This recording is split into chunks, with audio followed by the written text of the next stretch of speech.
Welcome to Talk Around Riyadh, the Wheel of Time showcast. I am your host, Joe Perry, here with my co-hosts, Jen Isgro, Tom Kokoza, and returning co-host, special guest, Brendan Never Reader Johnston. Brendan, I'm going to start with you. A little close, but yes, I'm back. How are you? How you doing, Brendan? Well, I didn't catastrophically throw out my back this morning like I did last time I was supposed to be on the show. So that was good. That's right. You missed the last episode, right? Yeah. That's why he made the references he did today. Yeah. About moving furniture and then eating a big turkey dinner. Yes, because on the previous 8th episode, I just fell asleep. Didn't do it. Yeah. Well, we'll see. What will happen 7 weeks from now? That's right. Stay With your tuned. long flowing locks. Who knows? Tom, I have to ask, what other names are on your T-shirt? I know it's a mess thing. Yeah, it's Grimace and Pumpkins and OMG and Belief. Okay. Just needed to know what came after Grimace. I don't understand the Pumpkins reference. Yeah, me neither. I got the other ones. In the playoffs, when they were playing the Brewers, they lost game 2, and Pete Alonso, or actually it might have been right before. Pete Alonso went pumpkin picking with his family before the Brewers and just had a pumpkin. He's like, this is my playoff pumpkin. And then they won that series. Oh, okay. Okay. Yeah. He brought the pumpkin. Was it painted pumpkin? Did the kids or like? No, it was just like it was just a pumpkin that he had, like a little gourd pumpkin that he had in his locker. Was it a gourd or was it a pumpkin? It was a pumpkin, but it was a gourd size. What I'm trying to okay. Jen, how you doing? I'm good. Nothing serious going on here. Everything's calm, cool, and collected in my house, so I'm ready to go. Sounds super believable. Yeah. Sounds like you're trying to break Princess Leia out of the detention area. Exactly. Everything's fine here. How are you? Competition anyway. All right. So I was thinking about this before. It just popped into my head. Since the show is canceled, I was thinking about the spoiler level of this podcast. And do we start spoiling things for Brendan? Like, I'm like, hey, by the way, this character's, or this is going to happen. Or if like something comes up, do we just go spoilers on this one? Brendan, do you care? Is this going to affect the integrity of the podcast? I mean, at this point, probably not. It doesn't, probably not. Jen, Tom, what do you think? Do we we're not going to blast into the end of the book. Rand is the Dragon Reborn. Thanks, Google. Well, I was thinking, what made me think of this was that there's other Black Aja in this season, Brendan, that have not been revealed as Black Aja yet. So I was wondering if we dive a little bit into that, maybe see if you can guess who it is, or reveal some of those people to you. Is there any chance the show could come back? You got to let those hard to reach ships go, guys. I don't think I don't think I need to worry about season 4. There are certain circumstances under which I could be convinced to read the books, but I think it's fine if we relax the spoiler restrictions a little bit. What are the circumstances? They haven't come up yet. Gonna end? He doesn't know. He's just leaving it open. There's a meteor heading. He's not gonna have enough time to read the books if the world's gonna end. He's gonna find the world will end in 1 year. He's gonna find himself in a Twilight Zone Burgess Meredith scenario where he's got all the time to read, and there's not many books left, but the Wheel of Time series is one of them, so he's just gonna have to read them for some reason. Yes, it's a Burgess Meredith situation, but I'm in Tom's house. Yeah, that's it. And I can't. I think for whatever reason can't. I've still got a lot of books that I probably read first. Probably my house then. I don't have as many books as Tom. So there you go. All right. So I think there's some we can reveal, but some we might keep back just because some of the more, surprising maybe things. We could do that, and maybe we do something. I'm just off the cuff because we have not, like any good podcast, we haven't discussed this or planned about anything at all.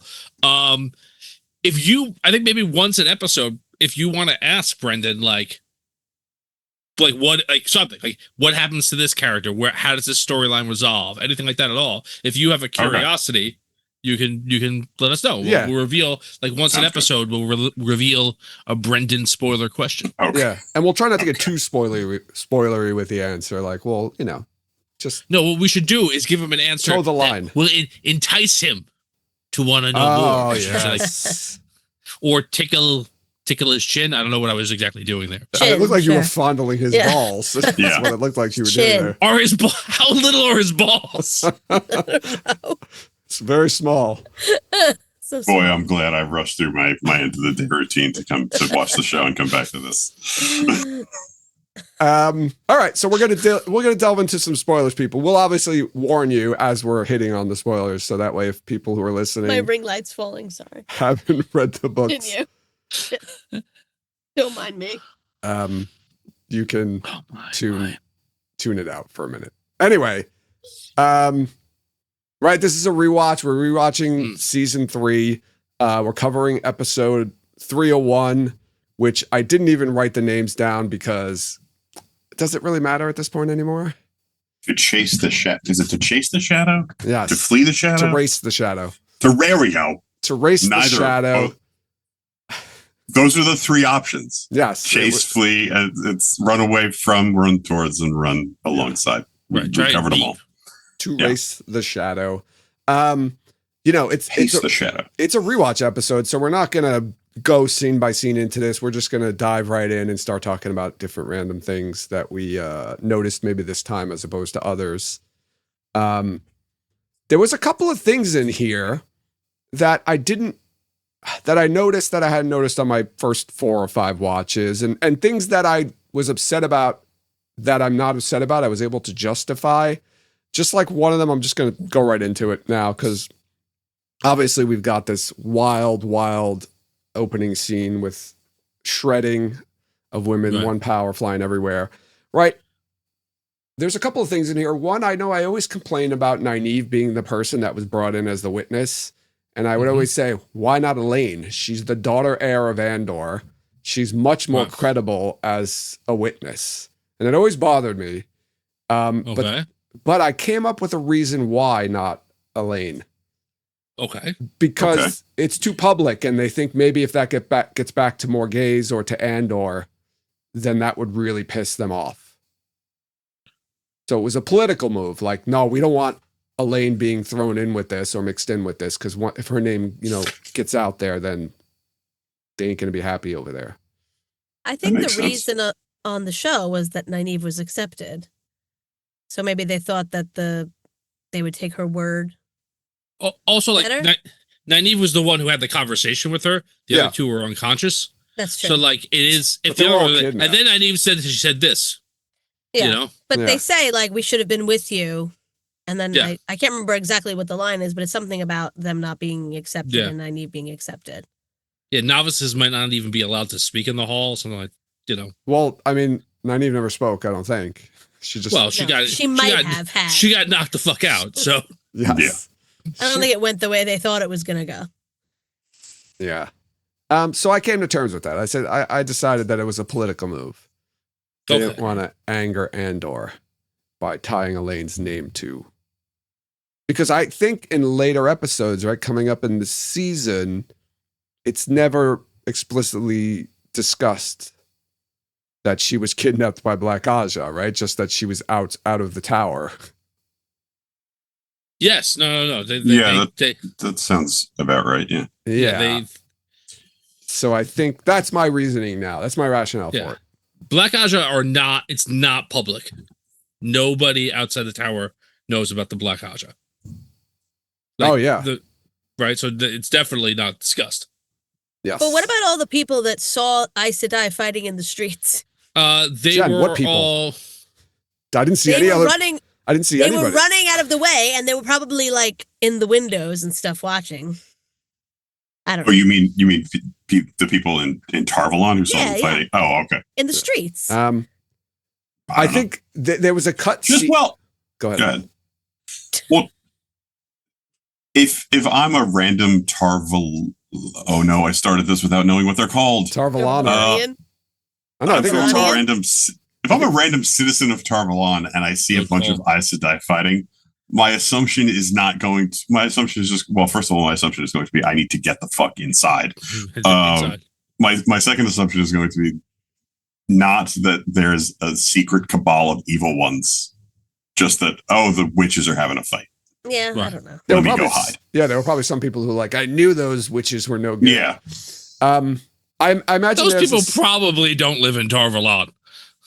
I imagine there was a scene where that they cut out where there's just you see a bunch of people at the windows and they close the shutters like in the westerns. Right. Yeah. Before the gunfight. Trees falling over, buildings losing pieces of brick. We should add a tumbleweed to that one shot with Alana and her warders. Somebody was there. Somebody should edit a tumbleweed in there. It doesn't get old. While I was rewatching it this afternoon, I found myself wondering, and I'm posing the question to you guys: the whole prolonged fight scene in the beginning of the episode. Is it the best magic fight on screen? Period. Oh wow! I think. Ooh, there's a lot of fantasy stuff. It's particularly modern fantasy stuff, TV, movies, whatever, kind of tends to downplay the magic. Or it's just one kind of singular spectacle as opposed to all these things happening. Right. I haven't watched most of these movies since I watched them in the theater, but I think there's one Harry Potter movie where I think Voldemort's in Voldemort's not the last one. I think it's the fifth one or the sixth one. But I think Voldemort's in a circle of fire at one point in a fight. Oh, is that when he's at when they're at? Oh, it might be the seventh one. I don't know. Where are they at the? Are they at the bank? No, they're at the Ministry. The fight in the Ministry. Oh, when he fights. I was going to say Gandalf. When he fights Dumbledore. Yeah, I think that one's pretty good. In the Ministry. But this one is. Yeah. That's in the middle. That's the Order of the Phoenix. Order of the Phoenix. It's just because. Yeah, but this everybody's doing it, and it just keeps going. Yes. Yeah, and people they throw in a little sword fighting, just right. And smashing with a staff. I mean, smashing skulls. Yeah, Lana's cracking skulls, literally. Yeah. And we got a woman get sliced in half with a magical spinning saw blade. Yeah, it's really fucking good. It's up there, Brendan. I have to say, I remember Tom. Yes, that fight at the end of Order of the Phoenix is pretty wild. I was gonna say, but it's just the two of them, so it's just one person does something and then somebody else does something. Doesn't have that chaos. It doesn't, and everybody in this had something to do. So even if it's focusing here, you're seeing cool shit in the background. Yes. Yeah. If somebody's healing somebody or, protecting, covering somebody or crushing somebody's skull with a giant staff, there's things going on in the background. Yeah. This is so cool. Yeah. Brendan, I'd say it's up there.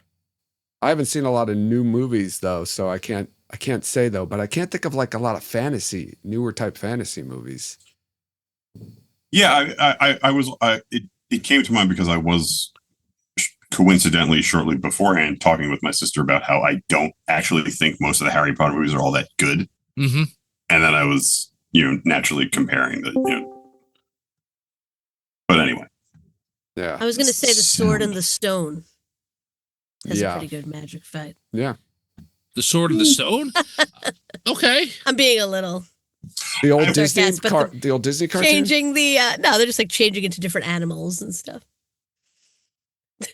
It's not. I'm just. I'm kidding, but it's good. Yeah, but they do that in Willow. I was going to say really Willow. Good. Yes, I was going to say Willow's got a pretty cool magic fight. But yeah, that's true. Not as cool as this, but it is a very cool magic fight.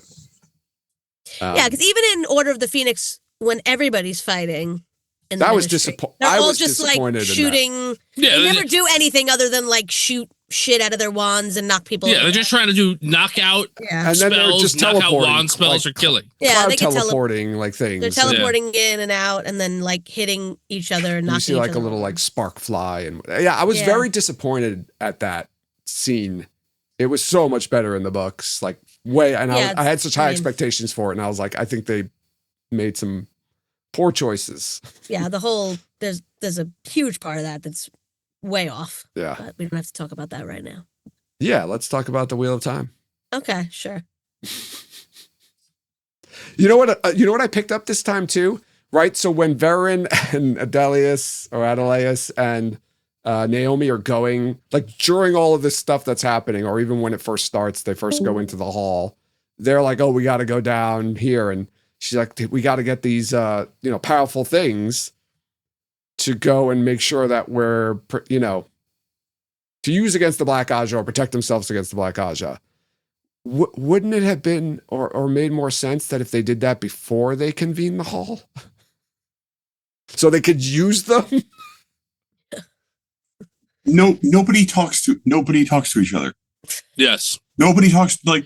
It Varen seemed like it was a plan, though. It seemed like that was all planned out. It was Varen didn't tell anybody what the plan was. Oh, Swan didn't tell her to go get Swan that? didn't tell anybody what the plan was. Oh, Moraine wasn't part. See, it feels like Swan, Moraine's not even in the tower. But Moraine's not even there. No, I know, but okay. So I'm glad because I want to go back even further to the very beginning, right? When there's the shot of like Moraine in the city and she looks up at the tower and Swan's on the thing and Swan looks down and it's like, they can't see each other. Do they see each other? Do they know each other there? Have they communicated? No. None of those.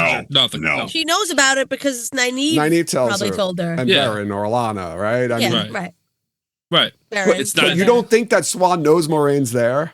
No. Well, maybe she has a sense. She knows. But she knows she's in the city because but like they're not communicating at all. They're literally not communicating. They haven't spoken since the double betrayal. So you think there's three different plans, not plans, but three different things. Varen's basically like, this is just a plan. This has always been a plan. Like, hey, in case the Black Aja, which isn't real, is actually real and attacks, we go here and protect this stuff. In case of Black Aja, break glass. Right. Yes. Like you're joking, but yes. T-shirt, Jen. Yeah. Right. T-shirt. Okay, so this is totally uncoordinated. Like, obviously, Moraine knows what's going to happen. Well, knows that this, that the hall's going to convene and this is accusation is going to happen. And she's. I'm sorry to interrupt. Just one more thing. Yeah. We should never assume that Swan has a good plan. Yes, bad plans only, please. So that's Swan. I do. I know we talked about this before, but I love. But okay. I love how Leandrin says no lies, even though and Swan's like, well, I know you could lie because you're everything Black Aja, but nothing true. She says is untrue. No, that's so fun, and she totally does not answer or answer to those accusations, and just throws in your Black Aja, which is her right, and of course, I think that's more important. But anyway. Varen knew they were going to convene the hall, though, didn't she? Yeah. So why wouldn't she go in? Did she find out late and was like, "Oh shit, they're doing it now. I got to go." The whole thing does seem a little rushed. Yes, like there's a lot of hubbub right before the big meeting starts. Like the three Reds show up. There are three. I checked. But like only to be immediately told that they're not allowed in. Like they're obviously not making up, but they're. I think honestly, I'm pretty sure it's said, if not in this episode, in a different episode, like it is rushed on purpose because they don't want to give Leandrin any sense that something's amiss that she could run. Yeah, they want to like spring this on her, so it's like very quick. Yeah, I agree. Yeah, and as soon as she's planned for this, though, because as soon as they mention it to her, the other Reds, she's like, "Oh, well, I've got some things I want to bring up, too." Right. Right. And then I thought, like, when Swan accuses of being Black Aja, Leandra's like, "You have no proof." Swan should have just said, "You're wearing black." Yeah. Right. Yeah. You're not color-coded anymore. Yeah. I mean, she had red, too, but she had red and black, which, was clearly there to show that she's also Black Aja. Yes. But like again, like I think you're joking, but also like that is something they should be talking about. because they are all so color coded. Yeah. That's like suddenly introducing a second color should be God help me, a red flag. I'm sorry. I couldn't help it. It was coming and I couldn't stop it. It had to come out. Yeah. But it should be. Yeah. I agree. Brendan, do you want to know if any other people that we've seen up until now are in the Black Aja? There are some people in the tower that are still there that you don't know about. I can't think of anyone who's still in the tower that I am able to identify by name. Gotcha. All right. Unless it's Adelaus. No. Adelaus is okay. not Black Aja. Then no. Okay. Joya. And if it's Varen, I don't want to know. Okay. Joya out on the street, right? She uses the on your knees line. And I thought to myself, does everybody know about Swan and Moraine? And is this like a thing that like they all talk about behind the back, the on your knees thing? Like that's everyone knows that's their sexy catchphrase. Or is it just that's what she said to? Well, she said that to Maureen, obviously, in the first season when she made her swear. But what she says to everyone when they have to like kneel before her. Yeah, like son of Jarrell. Yeah. It's funnier to think that everybody does know and they're making fun of her. Yes, but I don't actually know that that's intended. I like that better. For sure. I need a sexy catchphrase. Yeah, you do. Yeah, you do. That's your sexy catchphrase. You don't have anything queued up, Joe? No. His sexy catchphrase is, yeah, you do. No. Yeah, you do. Yeah, wait, I got one for you. There's some dry humping involved. There you go. There's your sexy catchphrase. I knew there'd be something there. Wait. Here's. I'm not a fantasy tracker. There you go. Oh, no, here it is. Duh. I heard you channeled in the Arches Bay. There it is. That is your sexy catchphrase. Oh, man, that's why this show didn't get renewed, because that guy didn't have a part. You're absolutely right. Thirsty Water didn't come back. No Thirsty Waters. What a fail. What a fail. Speaking of when Joya tells, when they catch Swan and like tell her get on your knees and they pull down an entire building on her that Moraine stops. And then Swan gets out of the magic net or whatever it is and continues to stand under the pile of rubble that Moraine is holding up telekinetically. Like, well, she had to knock out the two others first, and then but she does it, and then she continues to just stand there. She does. Like, she looks around. Like, I get that you guys aren't getting along great right now, but this is probably hard. Right. Can you move? Moraine looked like she was fine. I mean, she blew up. But she blew up some ships at the end of the last season. You know, fire dragon. She's feeling it. She probably hasn't done much since then. Probably, was excited to use stretching out. Yeah, it's not like you bank it, isn't it? You can overuse it, but you can't like store up the one power. It's not like I don't know. It's not like vacation time. Yeah. But instead of a PTO, it's just listen. There is a very clear video game style power meter, charge up your special attack mechanic in this universe. So don't tell me you can't store it up. That's true. You can definitely I'm gonna get all I can get and then use it. But you can't all right, I'm not gonna channel for a few days, so I'm more powerful. I'm just whatever. Okay, all right, right. Yeah, Tom's right. There's just whatever. The show does not necessarily do this well, other than constantly referring to how powerful Nynaeve is compared to other people. But there's very clear to in-world characters differences in the level of how much you can channel. Yeah, they actually don't even get into it at the show at all, but literally that is how the hierarchy works in the White Tower. it's based on how strong you are in the one power, and that's basically the entire heart. Like Swan's not necessarily the strongest; she still gets voted as, but she's one of the stronger. She's one of the strongest. Yeah, yeah. Like her and Moraine are like. There's some like more who much are more more powerful. powerful than them, but they're up on the higher level for sure. Yeah. But it's literally the whole hierarchy in the White Tower is based off of like someone who's an Aes Sedai for like 200 years but can barely channel is deferential to somebody who's just became an Aes Sedai like 2 months ago who's stronger than them. Oh, okay. Yeah. Yeah. That's not how all the channeling societies work. But that's how the Aes Sedai are stupid. So yeah, but that's how they, and you would have learned that as if the show continued on. I mean, we got a little bit of it with the Aiel. Like Melaine can't channel, but she's considered, on a level with Bear, right? Who can channel? There's a character called Molaine. Yeah, she's in this season. She's in the season. The redheaded Aiel wise woman. That's right. Yeah, Melaine. I'm sure I made fun of it then. You did. We can make fun of it when we get to it. Moraine, Melaine. Yes. Egwene. Egwene.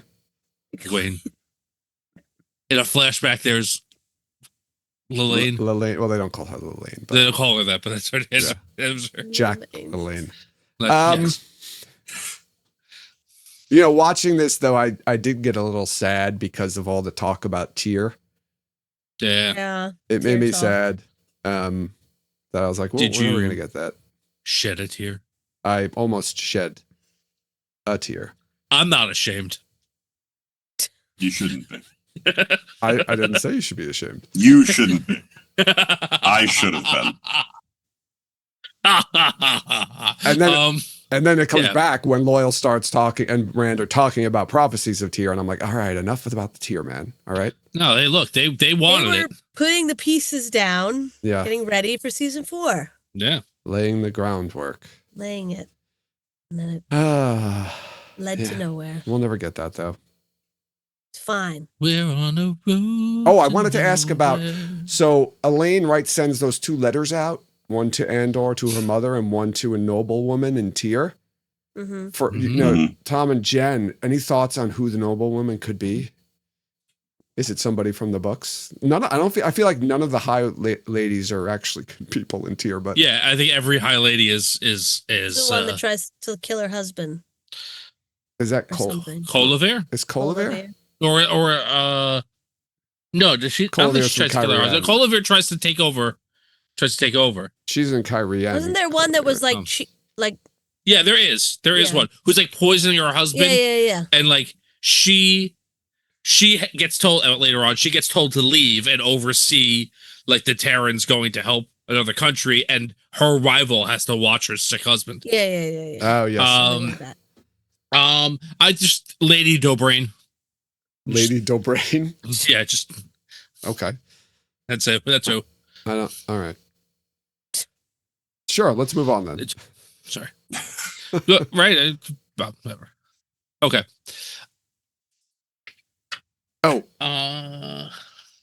Move on from what? Because you took a big jump from talking about. I thought we were still talking about the big magic fight, and then you're on to Elaine's correspondence, which I kind of don't even remember, but happens later. About very important. It's very important, Brendan. There was another mention of Tyr. There were like 2 letters. There were 3 distinct.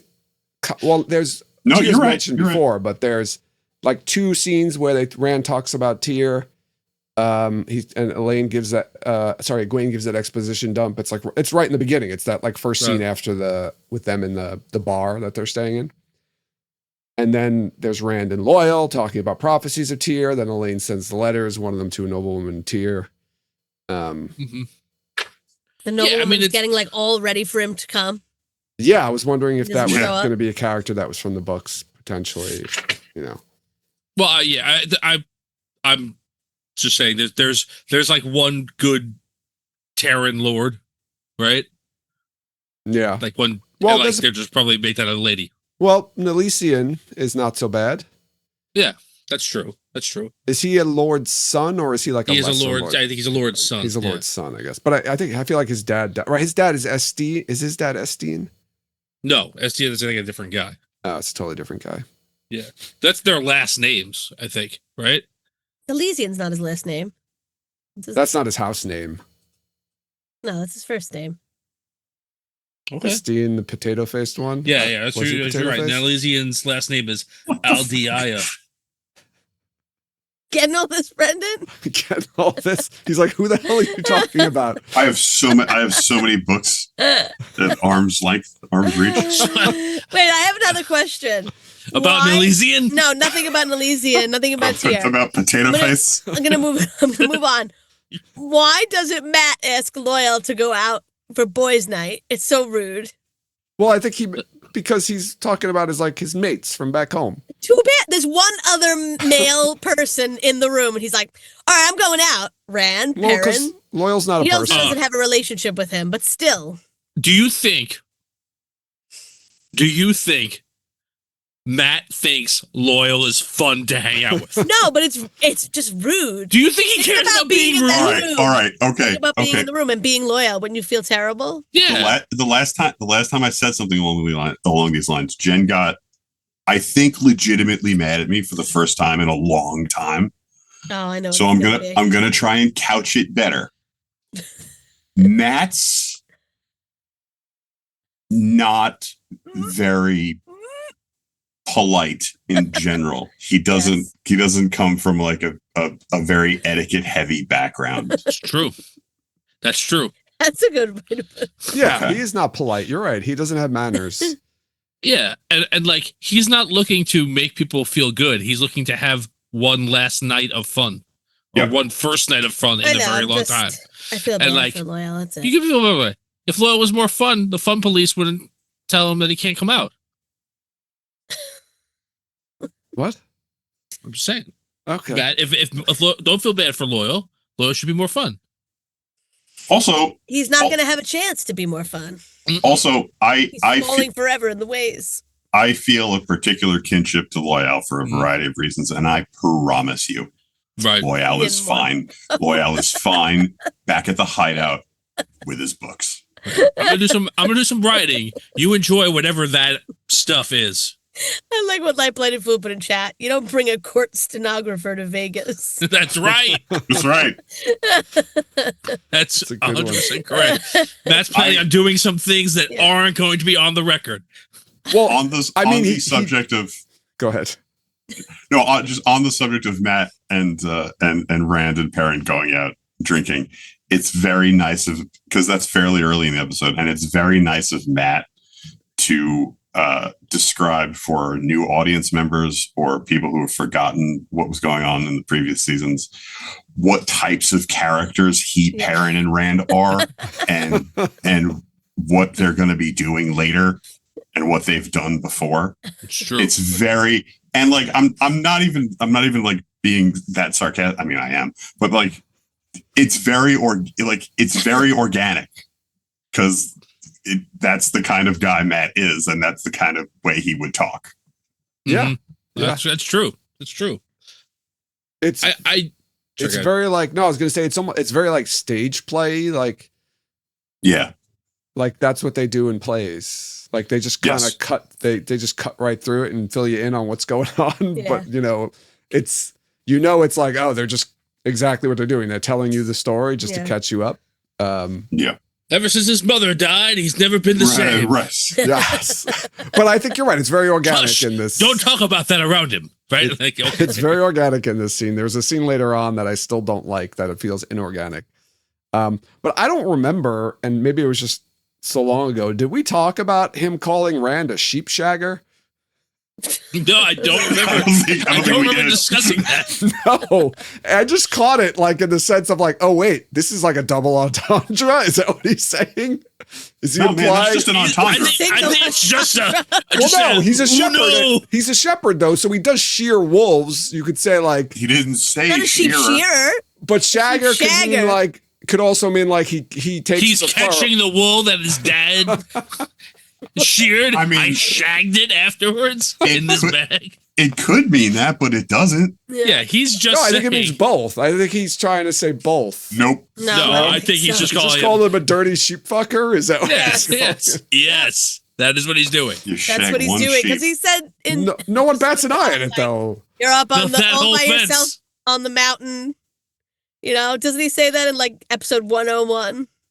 Rand's gonna go back a mountain, be cold, all alone. Okay. With his sheep. I thought it was like he was making like a joke, not calling him just straight out call. Yes, it was partially intended as that, but also thinking that like he takes the wool off the sheep. So you could, I don't know. Maybe that's a slang for shagging a sheep. Nope. I don't think so. If anything, he de-shags the sheep. I guess so. But you pit an olive, you don't de-pit an olive. Get a shepherd on the phone, right? Does anyone know a shepherd? I don't know any shepherds. No. But yeah, anyway, I never caught city folk. I never caught or remembered him calling him a sheep shagger. No, neither did I. But when he said it, I knew what he meant. Why do I keep thinking my drink? Maybe I should put my drink over here. Because you think that it's there. Yeah. You keep reaching. I hope you reach forward for it like 3 times now. Now it's in prime position. Now it's in prime position to be knocked over. Yes. That's why. That's the important part. I 100% was thinking that. So now you're going to knock it over. Oh, man. Oh, boy. And then, I don't know. I was getting mad at Rand for like smiling and smirking about kissing another woman when it's a Forsaken and he knows it. Yeah. I wanted to smack his face. And he's been doing a lot more than kissing. Yeah. He did a lot more than kissing, and he's being all proud and like bravado about it. Hey, man, boys will be boys. I would have Don't make a difference how crazy she was. I still did it. So it goes. Her name was Celine. Celine.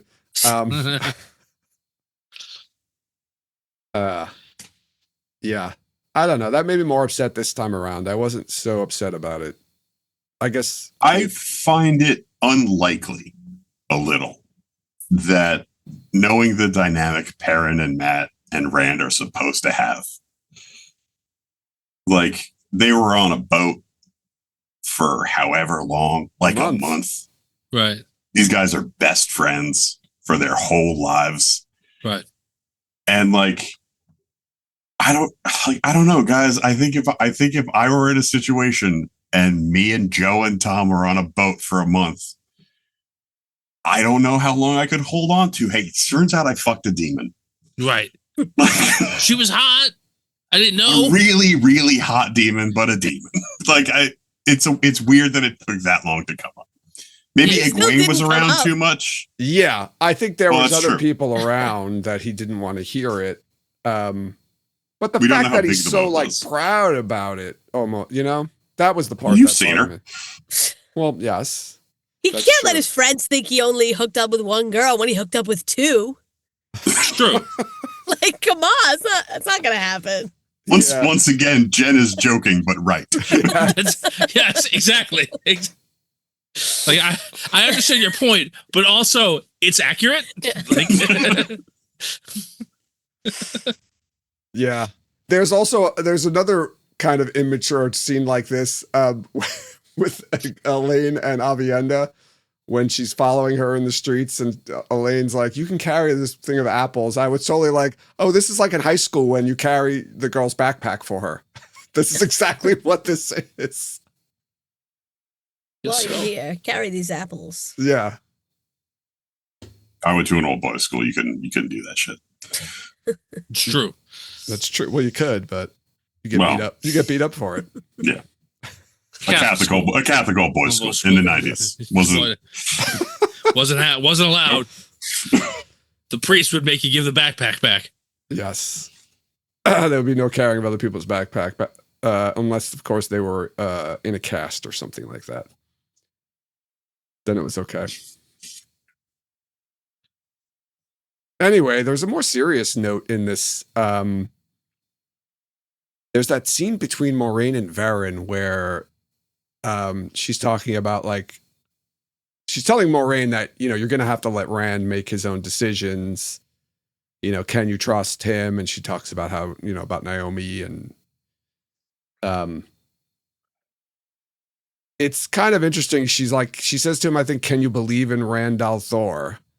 Mm-hmm.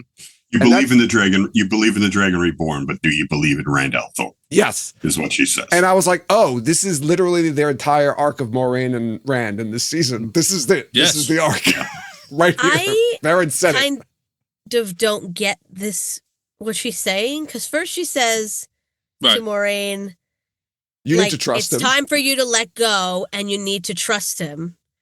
You need to start trusting him and letting him make his own decisions because he's the Dragon Reborn now. And then the next sentence, she says how she trusted someone who she knew so long, and they turned on her. And I'm like, well, what is she trying to make here? It's confusing. The point she's trying to make is you have to trust him, even though it might not work out. Right, but you have to be ready in case it doesn't work. Right, like, and that's kind of Moraine's balance, is like how much leash to give him versus how much, like, do I have to be ready for the suicide switch? Yeah, I also think, Jen, I thought the same exact thing when I was watching that scene today. I was like, she's literally saying the opposite of what you just said. But, you know, I was trying to work it in where it's more like, because she does say this, you think you have the measure of a man or something like that. I think her point is more of like, you think you know somebody, or you think you know whether you should trust or not trust somebody, and it's not necessarily correct. Because I trusted this person and I was wrong, and you don't trust him and you might be wrong. I like that too, Joe. Yeah. Joe, what Joe said about this being a serious scene was right, but I do have to mention that Varen is in talking about Naomi, talks about watching her grow and taking the measure of a man, and I know this isn't what they were going for. Oh boy, Brendan, don't go there. I'm not going anywhere. It just seemed like a weird. I know they weren't trying to be. I know they weren't trying to make reference to her size, but it felt like weird choices of words given the context. It was a tall order. Yeah. It was a bit of a stretch. Stop it. This is bad. I have to stop because everything else is really but the next few jokes were not, No, I didn't get that, but I see what you're saying. Again, I don't think they were doing it on purpose. It's just like, it's where my mind went, and it just felt like they could have phrased it different. Yeah. There were some good lines in this episode. There's a really great one later on. I love this. This is probably my favorite line of the episode. When Rand tells Moiraine that, you know, she's like, where do you want to go? He goes, really? I want to go home, right? And she's like, basically, the line she says, when the waters are bloated with the swollen bodies of your friends and family. Yeah. I was like, this is the best line of the episode. And Moiraine, like, a little dramatic much? Yeah. Well, we know what happens back home later in the season, so that's not that dramatic. Yeah. I made a note about that too, Joe, because I feel like it's a little unorthodox for the mentor figure to just flat out tell the hero, you can't go home ever again or they'll kill everyone. Yeah. Right. Like, you're done with being home. Home's not a thing anymore. She was so descriptive, though, that phrase. It's very like, it evokes visuals immediately when you hear it. But I love the line. It's my favorite line in the episode. And I like how, when you see Egwene's vision of Rand in one of the two rivers, like, there's a lot of dead bodies around, but like it wasn't the dark that did it, right? And like, that's something that he's got to consider as well, or she's considering for him. Like, look, if you go crazy in Tyr. You know, right. You don't know anybody there. You're not going to feel bad about a little mistake. Yeah, that's true. Do mention the Egwene's accepted test. So I still don't like the scene before that with the whole when Swan goes and visits her in Night. I don't like the scene after it. Yeah. I still the scene after it. Yes, that both of those scenes. I think the like one when she's just like, yeah, I'm leaving. Yeah. Like, what? No, you're not. Just say no, you can't leave. Yeah. Well, this is I think. Oh, you don't. Oh, okay. Well, she's allowed to leave, but she's just like. No, she's allowed to leave if they say she can really leave. She still has to listen to what they tell her to do. No, she doesn't. She's Yeah. Egwene Alvear. I know. She's Egwene Alvear of the Two Rivers. No, but it's the single coolest thing anyone not Tom Maryland has done in this show. Okay. She it does set up. It's a very good example for the show of her being like she can outthink Swan, which really in the show that's not that big of a deal, but like she can outthink Swan. She's somebody who can like plan ahead. She's capable. She's cool. Like and I do like the fact that like she's been radicalized by the events that have happened to her in season 2. Yeah, I think she's overcompensating for that. Yeah, right. For the trauma that she's experienced. Like and I know I harp on this all the time that Swan's not particularly good at a role, but like Swan, she's just like I was like, oh, okay, yeah, like not even like a just all right. Yeah, exactly. Sorry. She was like, it was like she got put in her place, right. And she had no idea how to react to it. Yeah, no, I'm serious. The guy said I suck. Like they're just not a good, competent organization. It's true. Yeah, there's reasons for that though. Well, I mean, and just jumping back to the beginning, right? You see the reasons for some of that like right away because Swan's like, "You're Black Aja," and like she's like sisters to me, and then there's out of like the people who run the organization, the sitters, right? Well, there's a Black Aja member, right, in every one of those groups. Yeah. Well, I mean, she has no control over who the sitters are, but anyway. No, my point is that, like, to your point, Joe, like the evil people have literally been running the place for a long time. Yes, it's part of the reason why things are so incompetently run. Yes. Thank you, Tom. That's exactly what I was thinking about. There's a lot of Black Aja in the tower. It's purposefully like screwed up. Yeah. Yes, and they've been messing with things and causing instability and things like that. So it's great. It's the most I've ever liked Egwene. Okay, but what I didn't like about the two scenes is I feel like these are bad exposition type scenes. I feel like they're trying to wrap up a lot of holes and gaps in the story in these scenes, like really quickly.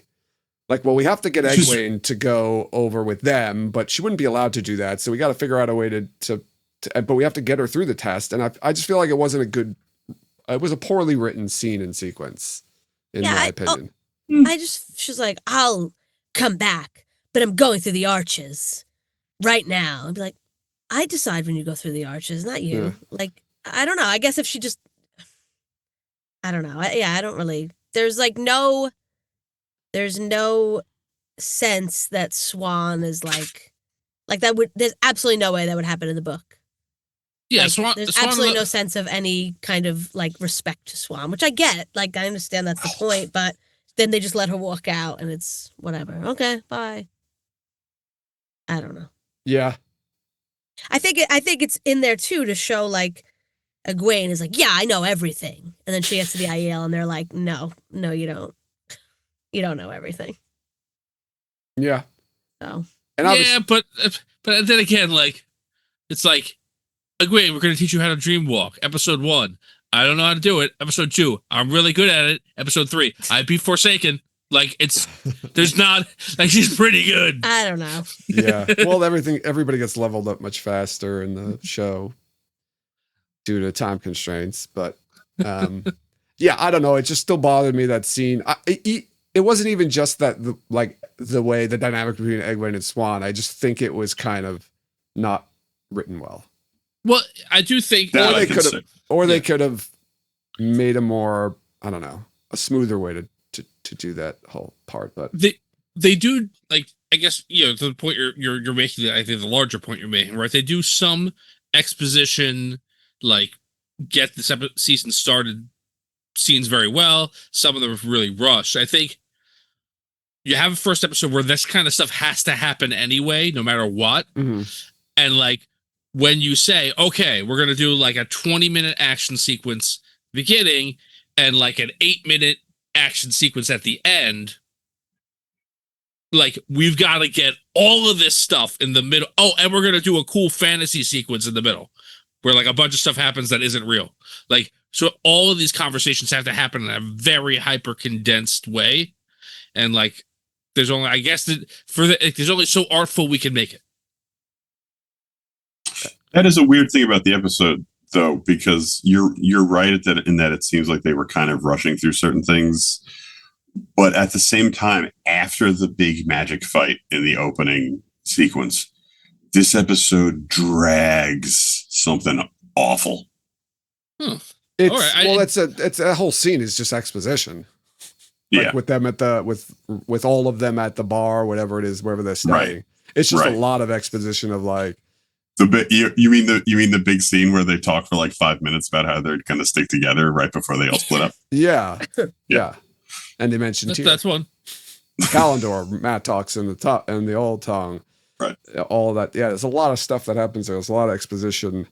I get it. I feel like the first scene of every season of a TV show is kind of like that. It's going to just be like a lot of catch up type stuff. Especially one that's like, one like this. Yeah. Yeah. Where it's like a year and a half, 2 years between seasons.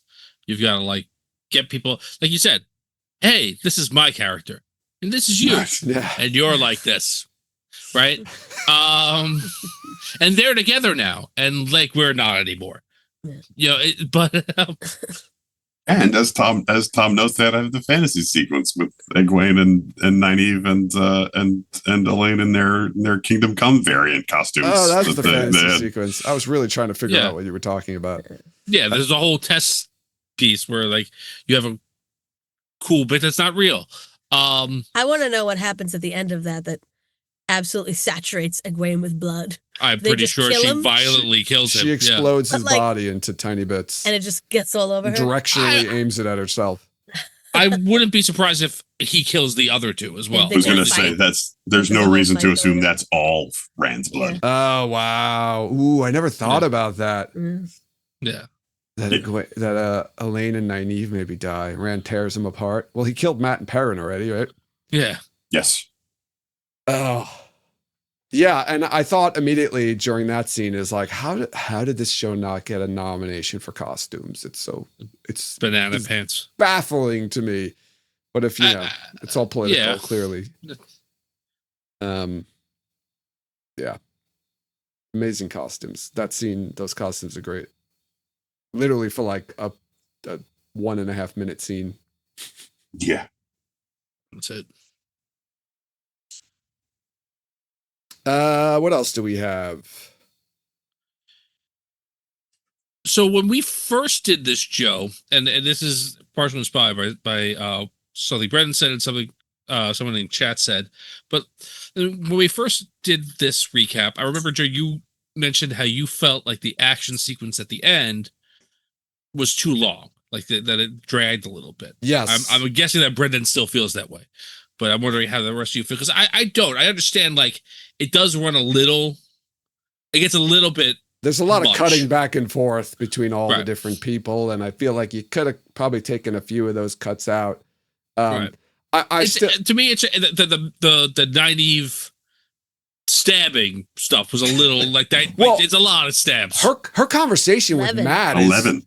Yeah, 11 times. Her conversation with Matt is like a pretty long. Just that part. Before it even starts, her and Matt talking is a pretty long scene of the two of them talking. Yeah, but that part's good. Like that's a cool conversation, I feel like. And I'm just saying, like, but that part's also long. And then you get into the sequence and there's a lot of cutting between different people. It's totally like what Eddie Izzard says, right? It's just a bunch of people cutting to a bunch of people staring at each other, opening doors and going, oh. Like, that's not what it is. But it's just cut. How many times do you cut to Moraine and Lan, and the two of them are just like either looking at each other or turn and make a look at each other? Well, it has to build. This leads to one of the greatest moments of the entire series. Well, and also you have Perrin's got axes trying to kill him. He gets blasted in the chest a bunch of times. Just one axe.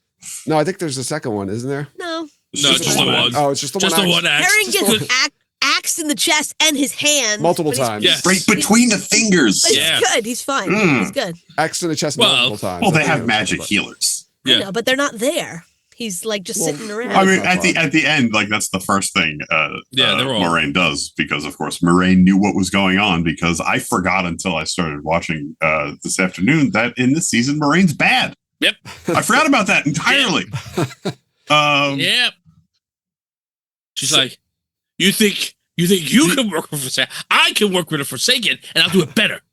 See, Tom, it's interesting. You said you assume I still feel the same way about that action scene dragging, and I actually don't, because I realized on watching it today, it's not an action scene at all. That's a horror scene. Yeah. Yes. Yeah, they needed Sam Raimi in there directing that one. That would have been much better. It would have been a much better scene. Or I would have watched a bunch of Sam Raimi stuff. Some weird angles. When I did that. Perrin's got the axe going at him. Rand's got multiple Rands trying to kill him. And then Matt's playing with cards. Like, what? I still don't get it. We already talked about this. I know, but Matt has to feel useless. We already talked about all of it, Jen. But Matt feels useless and that he can't do anything, and he can't help his friend who was stabbed 11 times. I don't know why the gray man didn't just go like stab her in the head or something, like stabbing her like bleep. Well, most people won't survive 7 stab wounds. Bloop. Like, I don't even see that much blood. I'm just saying. Well, she's got heavy, thick, like wool clothing on, so it absorbs. Soaking it up. But anyway, so when I need Two Rivers wool, Jen. Calling for Matt and starts calling for Lan, that's probably the best moment. Yes, and then Lan goes right. He's like pacing back and forth. And when Moraine comes out and gives Lan a look like that he did something wrong, and then how mad he is. Yeah, I know. That part is so good too. She looks at him like, what? You couldn't just wait? What's wrong with you? Like, literally his soon-to-be fiance is lying on the floor, like pretty much almost I thought he was giving her a look like, why, don't you dare say anything about this. Yeah. I thought it was more like, keep your mouth shut. Oh, I thought she was No. It was just like, I think it was more like, what the fuck did you do? Yeah, why did you come out here? You weren't supposed to come out here. Like, I thought he was mad. Like, so mad about it. Yeah. Well, she wasn't supposed to be harmed. We know that. Right. She wasn't even supposed to be part of it. But that's why that's a good point, because if the Nynaeve thing wasn't happening, because it wasn't supposed to have been happening, I would just be looking at Matt cards. would have just been standing there looking at cards, right? And nothing would have been going on around him, so he wouldn't have felt useless. So actually, the mirror and the axe thing would have still been going on, right? But for Matt, Matt would have felt useless by not helping them.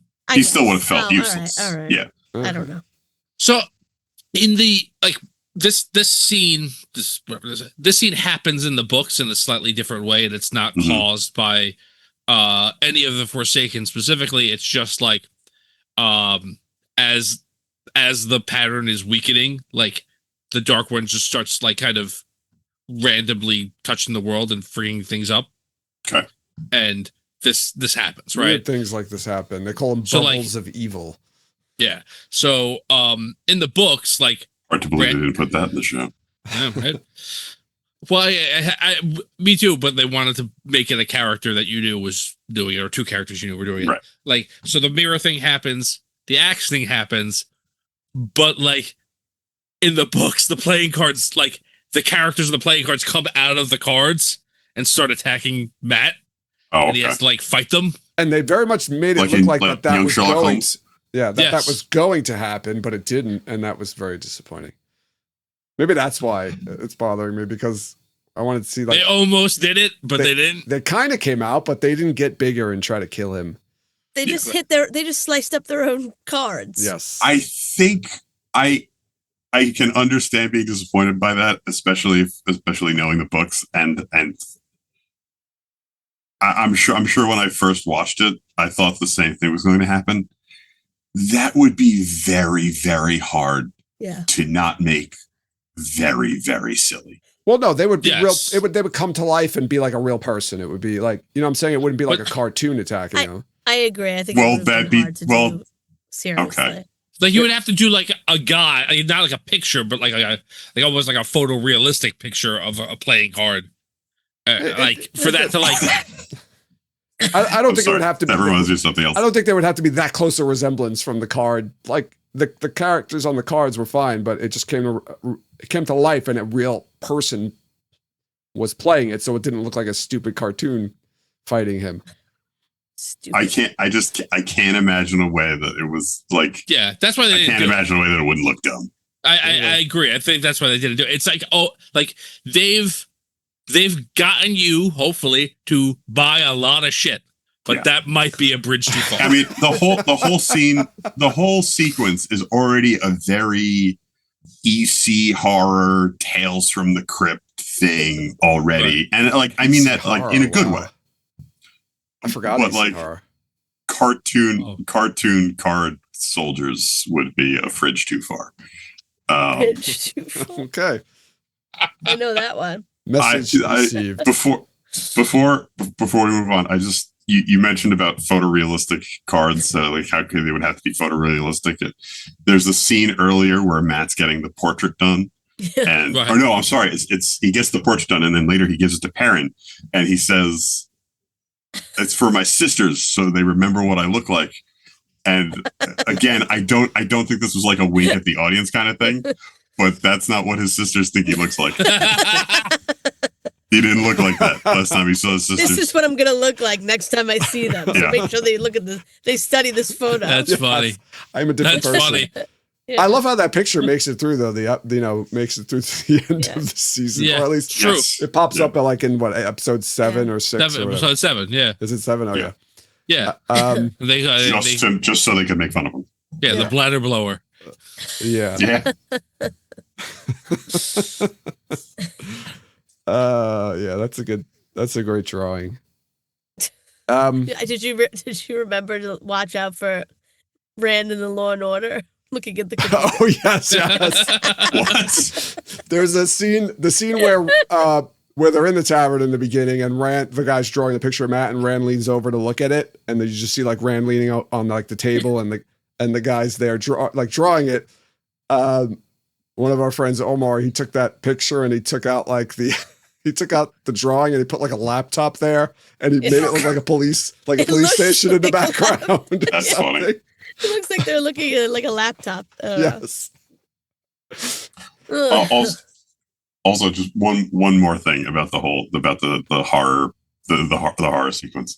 There is at the end, Loial gets the axe and he slams it into the floor, and then he punches the handle and the handle breaks. Yeah. And that's the end of the magic evil axe. Yeah. That makes no fucking sense. There is no reason. There is no reason. Brendan. It can't steer the itself handle anymore because that's like the tail, the fin.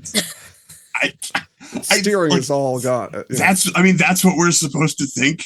I'm pretty sure in the book that's what happens, right? Don't they smash like the Loyal's not there, is he? Loyal's not there, but I think Perrin smashes. Yeah, the axe goes into the door, and Perrin's like breaks the handle off. But it is like in the book, like the handle was using itself as a lever to like pry itself out. Yeah, so like it's up there. It is up there with Moraine and Rand hiding behind a rock to hide for a moment for this 2 feet off the road for this show veering into straight up Looney Tunes physics. They painted the lines, so she ran to the cave. Like, oh, he broke the handle, which is like it's back. Yes. Like I think like, if memory serves, and I haven't read it in a little while, but like, I think a similar thing happens in the books, but because it's not somebody doing it, it's just like this bubble of evil. Like the axe is just stuck in the door. It's not the floor; it's the door, and like then it's over. So like that's how it is. Just kind of it can't wedge itself out. I'm just like imagining the axe talking like the bullets in Roger Rabbit. Where'd he go? Which way did he go? Yeah. He went that away.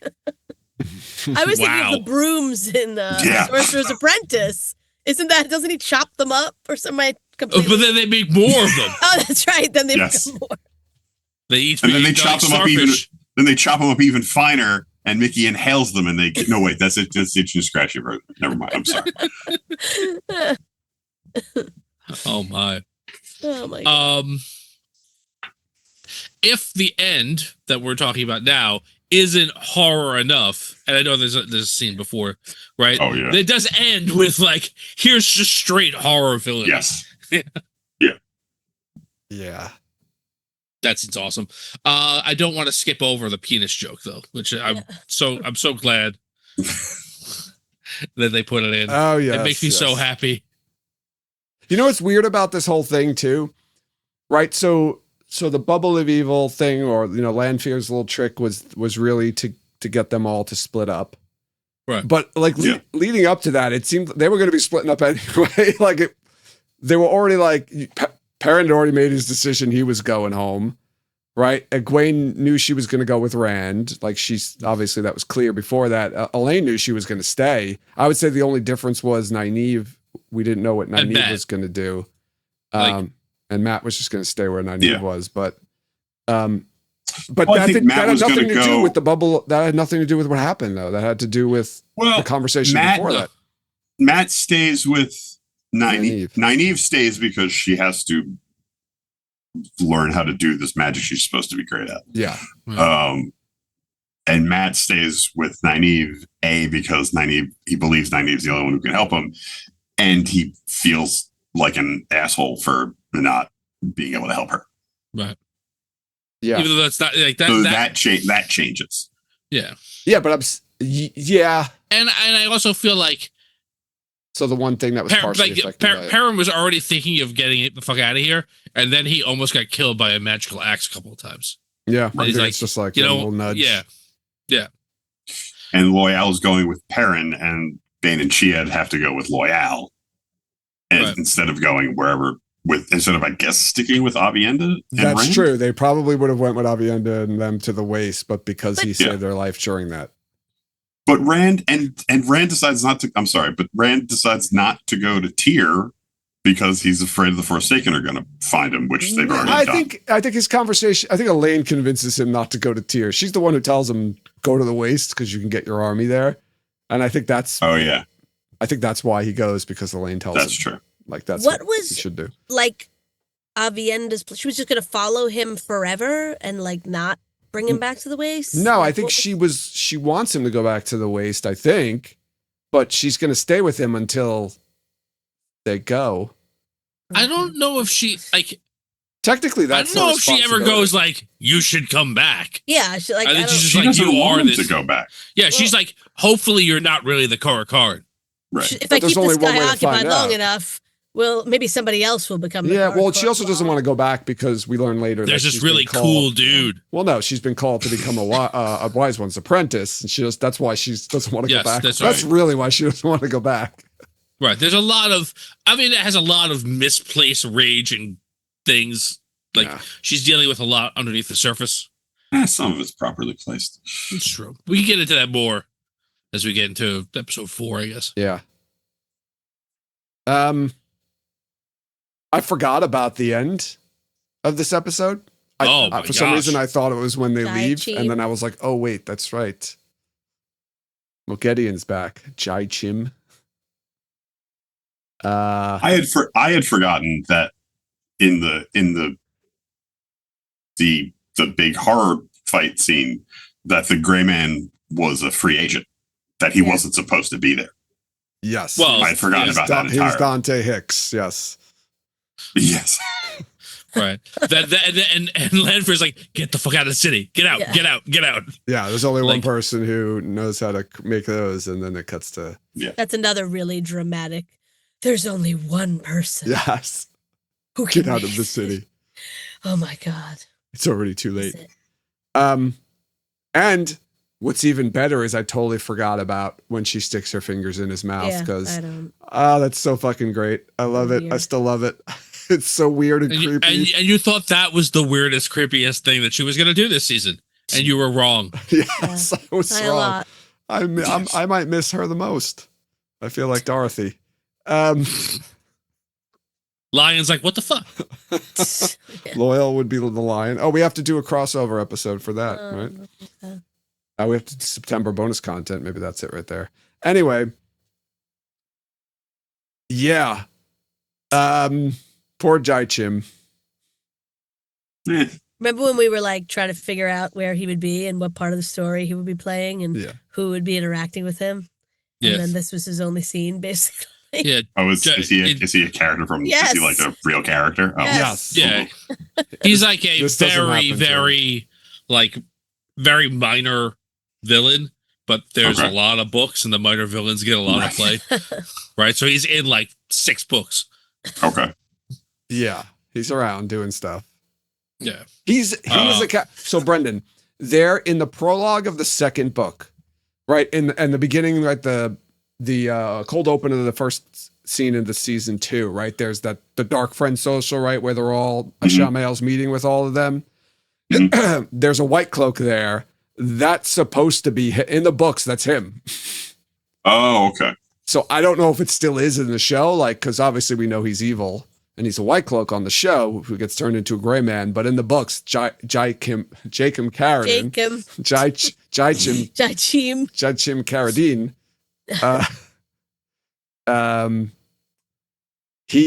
he might be that guy, the white cloak that we saw at the Dark Friends at the beginning of season 2. Got it. Don't know if they were. Yeah, the whole thing is like from his point of view, isn't it? Yeah, yes. A man called Bors. Yeah. Joe was one of our D&D quests. Joe played a character named Bors that was named after. Yes, Jaichim's fake name. You don't find out who Bors is until like 3 books later or something. That it's Jaichim Carradine. Got it. Whatever. So like, Anyway, thank you for the elaborate backstory of zombie number 2. That's right. Well, he shows up later. He's the second zombie. Yeah, I know. That's it. Yeah. He shows up later. They got zombie number 1. Right. Well, he's got much more play as zombie number 2. He's got this scene. He shows up 2 more times. 1 time. No, One time. Doesn't in he? the tower, isn't he? Is he the one who gets? Does he get away when? He does not get away. He shows up. He gets killed immediately. He kills one of the blacks. He kills one of the black Ispan. Who does he kill? Ispan. No, he kills one of the black Joya, I mean. In the... Yeah. And he doesn't get the other one. Okay. And then I forgot about that. I forget who kills him. Elaine kills him. Oh, right. Swan or Elaine. Oh, yeah. That's right. Well, Elaine thinks she kills him. We don't really know. Is that 2 different gray men, or is that the same one in both? The same one. So he lives then after he kills. I thought he gets killed. Actually, I'm sorry. I don't remember him killing Joya. He kills Joya? Yeah, in the next episode. Somebody kills Joya. That's after Elida goes in there? No, it's in that scene. He kills Joya, runs up, kills her, and then stabs Elida a bunch of times. Okay. Then they break in. And he gets away? No, he gets killed. No, he gets got. I think it's so another. Who's the one that attacks Elaine and gets killed in the hallway? I think that's on the show, right? That's not making that up. Yeah. Okay. That's another gray man? I think that's a different gray man. Oh, boy. Zombie number 3. I guess we have to watch the season again because I don't remember. Well, yeah, we'll find out in the next few episodes. So stay tuned for the next episode. Anything I missed that you wanted to bring up? Made me sad when Rand said to Perrin, "It's not the last time we'll see each other." You know, it made me think in the books, like, they do see each other again in the books. No, but I mean, like... It's under unforeseen circumstances, I believe. Well, they see each other a lot. Yeah. What? In the books. Yeah. They see each other a lot in the books. Why you keep saying see like that? Well, one, they actually are together a lot in the middle of the books, but they also... Again, we're like, as the books go on, they just start seeing where the other people are and what they're doing. Oh, yeah, they get the vision in their head or whatever. Yeah. Okay. They have a scene. The actors have a scene together later in the season. It's in the 4th episodes when Miranda's seeing the visions of. And they're in the ways. I'm blanking on what the bad guys are called. Dark Friends? The dark friend versions of the Two Rivers Archie gang. Oh, yes. Yeah, okay. It's true. That's right, they do. So, there's that. Yeah. True. Speaking Speaking of which, at the end when they're all parting ways, Egwene and Matt briefly hug, which doesn't invalidate my theory that Egwene and Matt don't like each other, but it doesn't help. I mean, it's obligatory. It's quick, but yeah, there's no emotional goodbye. Yeah. How many words do they exchange?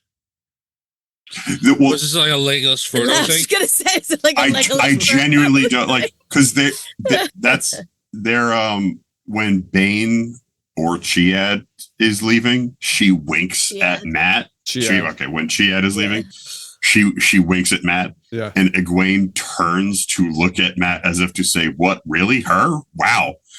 But she doesn't say anything. Yeah. And then they cut and you see them like in the background briefly hug. But no, they do not exchange any dialogue. Yes, it is one of those. Like in the whole show. I really don't know.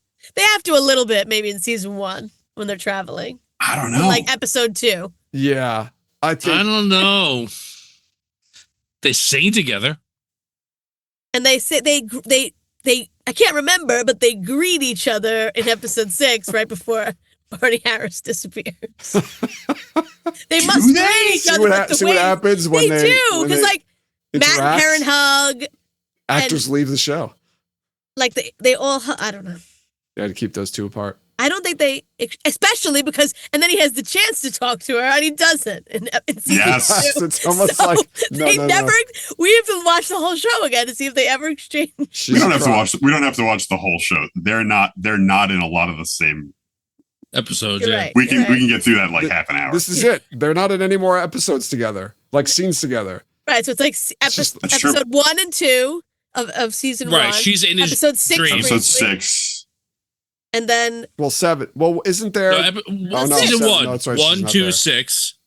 Season 2. It's a huge plot point that they don't talk. So there's no. Yeah, they don't talk. And this maybe season 2, episode 8. We would have to check out again. I don't think Matt says anything. Yeah, when they're all fighting. Yeah, nobody talks up there. Gotcha. Yeah, when they're on the tower, there might be some sort of interaction of like Egwene, like they might yell each other's name. Somebody might yell the other's name out. Maybe, I don't know. I don't know. That's interesting. Yeah, this is funny. Matt talks about her. She talks we had about a fight about it for half an hour. Yeah, but she talks about him in season 1. That's what they have the whole like. She doesn't care about him and all this stuff. Yeah. Anyway, they don't show it. All right. Anyone have anything else left about this episode they want to bring up? Did we miss anything that we didn't cover in the last episode and this episode about it? Brenda, do you have a question from this episode that you want us to reveal? No. I'm going to say this. I'm going to give you 2 Black Aja. I'm going to give you 1 Black Aja. In this episode. Okay. And she's in later episodes. So I might give you the other one in a later episode. Okay. So the 3 red sisters from the beginning, the sitters who try to get into the hall and they shun them. Uh-huh. One of them is Black Aja. Oh, okay. We don't know that for sure on the show. Well, in the books, she's in the books. a Black Aja. You think she is? Yes. Well, that's what I'm going to say. I think. Well, she's like. I think it's pretty clear. She's one of the more prominent ones in the books. Yeah. Not the one that shows up and then disappears and is not in the rest of the season. The third one that shows up and then just isn't in the rest of the scene. It's the one with Sutama and Galina. It's Galina. Yes, it's Galina, the one with the Irish one.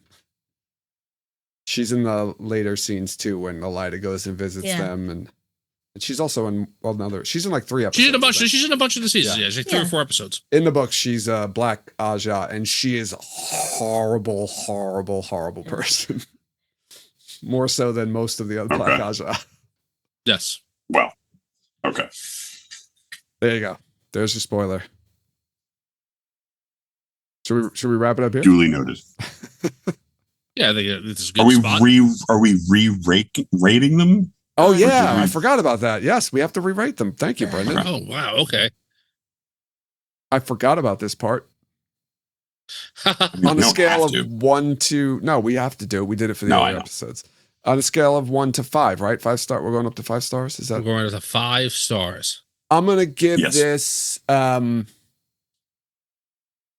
gonna give this a 4.25. Whoa. Okay. That was a late quarter star edition. Yeah, because obviously the whole opening is amazing. There are some scenes that drag a bit, but there's also some really good dialogue and lines in here. And I think I said it. I don't know if I said it before we were recording, but the episode kind of flew for me. I thought it was going to drag, and it didn't drag as much as I remember it. So that gave me the extra 2.25.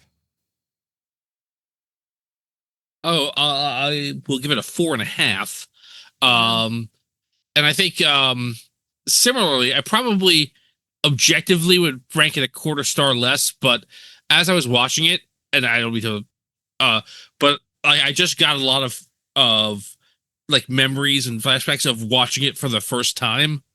In like what you're going to London and watching it and like that theater and like getting that kind of that whole sensory experience back. And that made me like it all the more. So 4.5. Jen? All right, I'm gonna give it a 3.75. Wow. I really like the beginning. I like it. I like it a lot. I think that's a pretty. That's a good score. Yeah. But I don't want to go too far.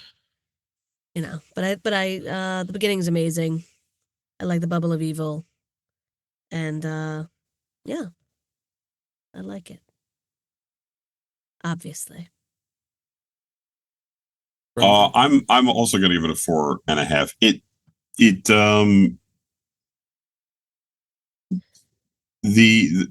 As I said, the action sequence at the end.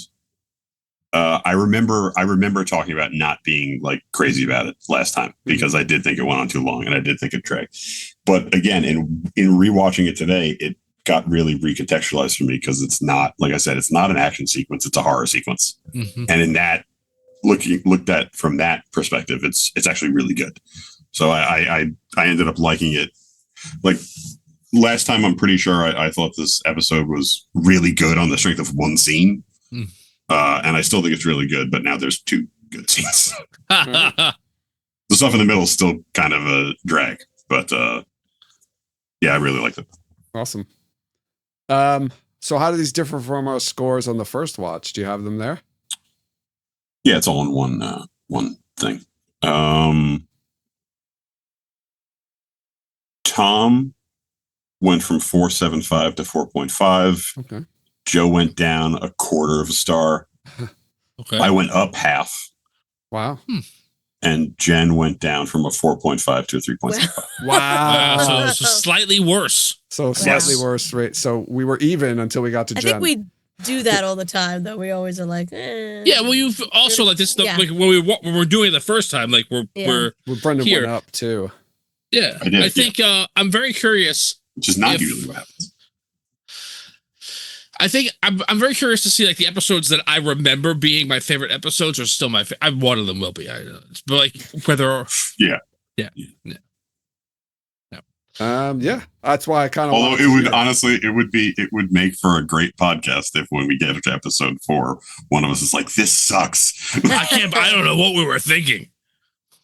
Yeah. All right. I think this is a great place to wrap it up. I want to remind everyone to follow us on social media. You can follow us on Twitter, Instagram, Facebook, and Blue Sky. Join us over in Discord to continue the conversation there. We also post our episodes on YouTube, so be sure to go to our YouTube page to like and subscribe and check out some, parodies and other fun stuff like that.